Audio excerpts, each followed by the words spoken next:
It's Sunday, which means we're back with a market update. In today's video, we're going to talk about the three usual assets: Bitcoin, Ethereum, and gold. And let's also take a look on Solana today. So let's get right into it. So last week I made an update on Bitcoin, and then we were around this range. So this is a 4-hour time frame on Bitcoin. We were around here. So Bitcoin made a low. They were gaining some levels, and of course this box was the most important level. And they almost tapped it. They front runs a bit. Front run means that they don't actually tap or reach that point. They front run it, just slightly don't touch it. And then Sunday evening into Monday morning, Bitcoin started dumping. This dump had a lot of people worried and confused because we saw an almost 8%, $8,000 dump in a span of what, 6 to 10 hours to the bottom. This level here, the 83,500 on Bitcoin, was a very important level for Bitcoin because this is the hold which makes you new highs locally. And I would have really liked if Bitcoin just tested this level, grabbed all the liquidity. Now, as you see, they didn't do that. Same thing on ETH, on Ethereum. We see a bit of the same price action on all coins. They also didn't pick up this liquidity. That's a bit worrying in my opinion. Not worrying as in, oh, we're going to dump to 20k. More as in, it would have been perfect if they just grabbed the liquidity. Now we know, of course, they're going to continue to move up. Now they didn't do that, and I mean that makes the situation a little bit more unpredictable.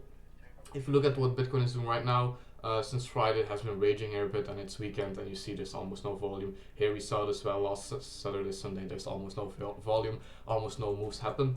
Also no liquidity in the market, but that's fine. So after this dump, through Tuesday, Wednesday, Bitcoin made new highs locally. But you see this zone. I'm pretty sure I shared the zone in last video. So just by watching the market update, you could have had a nice trade here.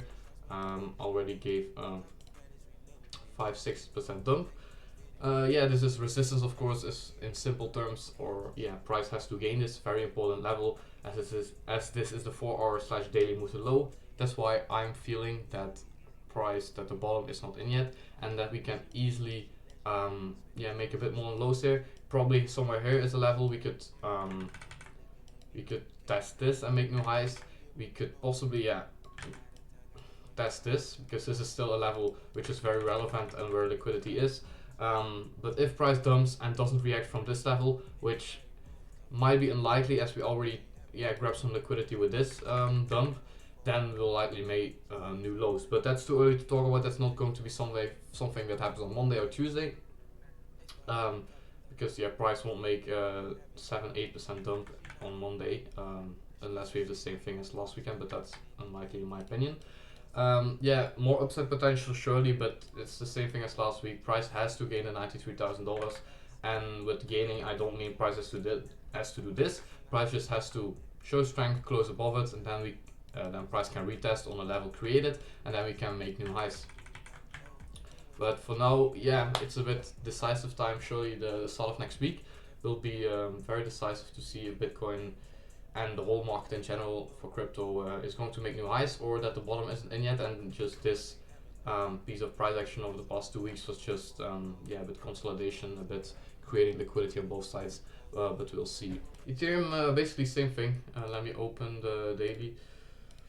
A lot of lines don't pay too much attention to all of it. Let me actually close this maybe. That's how it is. So Ethereum also past 3 weeks dumped.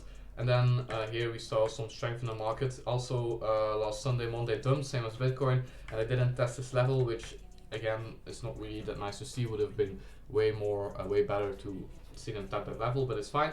But Ethereum on the other hand did really show strength and made new highs. As you see, this was the high of this range after the low, and they made new highs. So we have some type of confirmation here that price is gaining levels.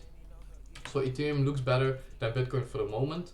Surely because Ethereum also didn't saw that big of a drop. Bitcoin, saw some, you see that resistance did something to the price, while Ethereum, of course, there was also some resistance in this big box, but you still gained the previous local high, so that's very, very good. For Ethereum, it looks like we could be going up.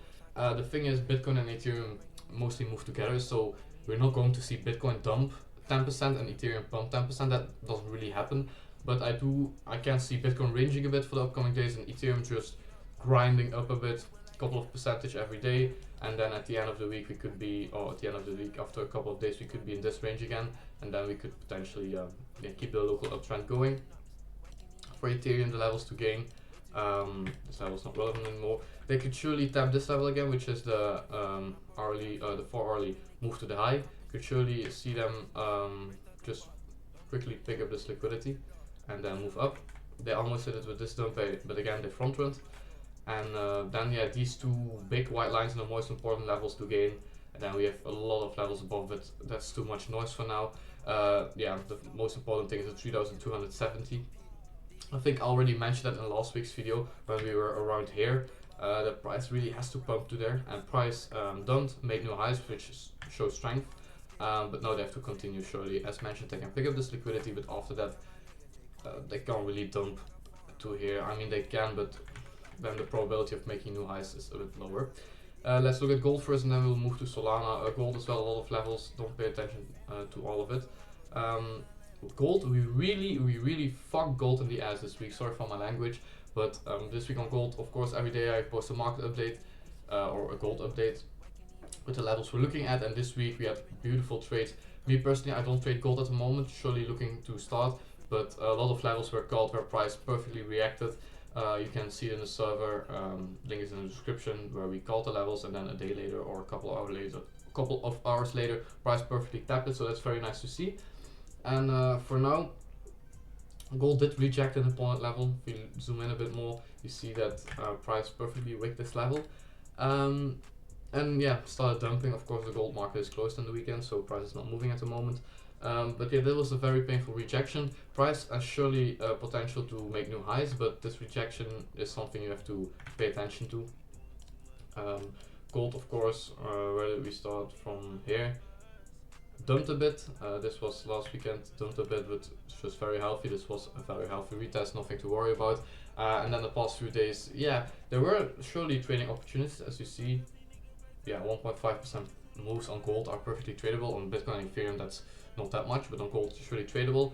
But yeah, currently gold is in the same situation as last week. We have the levels above and below current price, and we'll have to see what will happen. I can't really say if I'm bullish or bearish on gold at the moment because we're a bit in a range, but I do expect a move surely at the start of next week, where price either tries to look for resistance and break it, or price either goes to support levels and tries to break that. So I really think we will see a move on gold this week, a bigger move, but I can't say which direction, of course. Then this week I also decided to include Solana. Why? Because I think Solana is showing very nice and important price action. So as you see here, this is the, not the daily, but a very important level, move to low, because this is where we made the previous low. We tried to gain, failed, lost, retested. You see price tapped it and rejected, badly, 10% dump. Solana also, price action on Solana is mostly very nice, very good to trade, more clean than on Bitcoin and Ethereum. Maybe not more clean, but the moves Solana gives are a bit nicer to trade. But these moves were surely tradable, but it's a bit of nothing price action. There's no structure in this, because you can see the low here, you want to retest this or this, but price didn't really give a reaction, so don't really know what Solana is doing. They did pick up liquidity in this zone, as you can see. They did not make a new low, which is good, but now they rejected a very important level, and you see that this zone is a very, very strong resistance. So yeah, price surely has to look for the zone again and try to break it, and then of course after that we have our levels. These are the two most important. I don't have more levels on Solana currently. Are the most important levels, and below, you have maybe this, and of course you should have this level, but they already not really wicked it. They just went there, picked the liquidity, but you don't really have this level anymore. So it's either this level here where price has to bounce off when price goes to the $125. If price does not bounce from there, we'll likely see more downside potential and make new lows again. So yeah, quick recap. So on Bitcoin, price is doing alright, but we have to break the strong resistance, but currently there's no need to panic. We have some levels below to support price. Ethereum is maybe looking better than Bitcoin and Solana, because we made new highs with this pump over the past few days, And now we do have some nice, steady, strong support levels, so nothing to worry about on Ethereum. I'd say there is more upside potential for next week. Solana rejected a very important level, and this is very strong resistance, so Solana surely has a lot of work to do, because this is already what, a 10% pump. Then you still need to pump further, so a lot of work to do for Solana, but I think they can do it. Solana can surely pump 10% in a day. That's not really that crazy for Solana. And then gold, bit of the same situation as last week. They gave some moves that create some liquidity. We have our levels on gold pretty clearly. Look at this. These levels can give you perfect trading opportunities. And yeah, that's kind of it for this week's market update. Hope you guys enjoyed, learned you something. Maybe you can trade a bit better next week with your bias and you know what's up with the charts. And I want to thank you for watching, like and subscribe. I really appreciate it, and I'll see you guys in the next market update.